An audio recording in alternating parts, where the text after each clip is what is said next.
1998-তে মানে অটল বিহারী বাজপেয়ীর হাত ধরে মুখ্যমন্ত্রী বলেছিল দিদি যে আমি এই বাংলায় বিজেপির ফুল ফুটিয়ে দেখাবো, সেটাই আজকে দিদি প্রমাণ করে দিচ্ছে।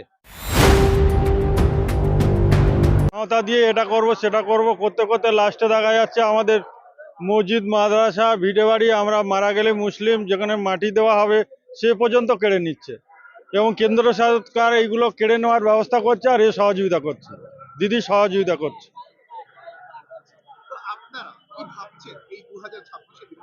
আমরা 2026-এ ভাবছি আমরা এই মমতা দিদিকে পাল্টানোর চেষ্টা করছি, আমরা পাল্টাবো সবাই মিলে, একেবারে না হলেও বারে বারে চেষ্টা করে ওনাকে আমরা ভোট আর দেবো না, কারণ আমাদের সাথে উনি প্রতারণা করছে। শুধু তাই নয়, এই আরজি কলেজের ঘটনা কি হলো, এই শিক্ষকরা কি অবস্থা, রাস্তায় পথে বসে আসে, বেকার সমস্যা কিছু করতে পারিনি, শুধু শুধু কি আপনার মহিলাদের কিছু ওই 1000 টাকা দিয়ে বুঝিয়ে বুঝিয়ে রেখেছে, কিন্তু এইসবগুলো আর হয় না। বেকার সমস্যা আজ পর্যন্ত 14 বছর কিছু করতে পারিনি।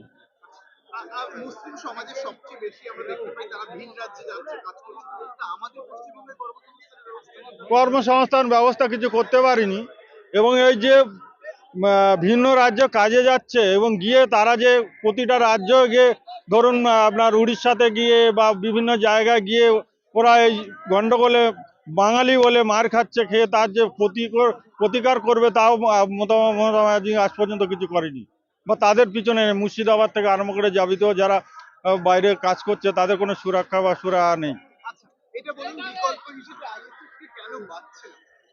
বিকল্প আইএস হিসাবে বাঁচছি নওশাদ সিদ্দিক একজন ভালো নেতা, উনি যা বলে তাই করে এবং কথার দাম আছে এবং গরিব লোক বা যারা নিম্ন শ্রেণীর লোক তাদের আস্থার প্রতীক হচ্ছে নওশাদ সিদ্দিক। আশরাফ ঢালি, রাজারহাট, নিউ টাউন, রাজারহাট থানা। সেরা দিদির আর কি বলবো, ওই কথাটা কি বললুম, ওনার দিদির আমার বাড়িকে দিয়ে আসতে বললো আমার কি উন্নয়ন করেছে, মুখে ঝ্যাঁটা দিয়ে একবার ঘষে দিয়ে দেবো। কি উন্নয়ন করেছে আমার এক পাইনি একটা ঘর, পাইনি একটা কোনো কিছু। এখানে শুধু ওই উড়ো ভাষণ দিলে হবে না। আমরা সেই হিসেবে আমরা ভাইজান আমাদের এখন আইএসএফ দলটা করি, আর যতদিন বাঁচবো আইএসএফই করে যাব। শাসক দল বিজেপি আমরা করবো না, 2026-এ তেড়িয়েই পার করবো আমরা পশ্চিমবাংলায় থেকে। আজিজুল মোল্লা। 1998-তে মানে অটল বিহারী বাজপেয়ীর হাত ধরে মুখ্যমন্ত্রী বলেছিল দিদি যে আমি এই বাংলায় বিজেপির ফুল ফুটিয়ে দেখাবো, সেটাই আজকে দিদি প্রমাণ করে দিচ্ছে। এটাই আমরা মানে প্রকাশ্যে বুঝতে পারছি।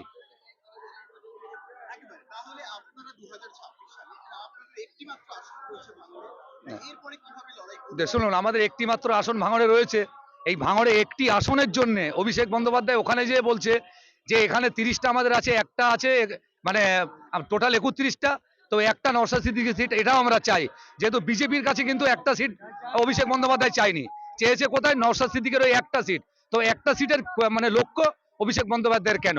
তো এখানে প্রকাশ্যে মানুষ বুঝতে পারছে যে সংখ্যালঘুত্ব বিরোধী করছে উনি, এবং দলিত আদিবাসী যত মানুষ আছে প্রত্যেকের মানে উনি পিছিয়ে দেওয়ার ধান্দা করছে, একমাত্র বিজেপির সঙ্গে উনি গঠাপ করে এইগুলো করছে, প্রকাশ্যে আমরা বুঝতে পারছি।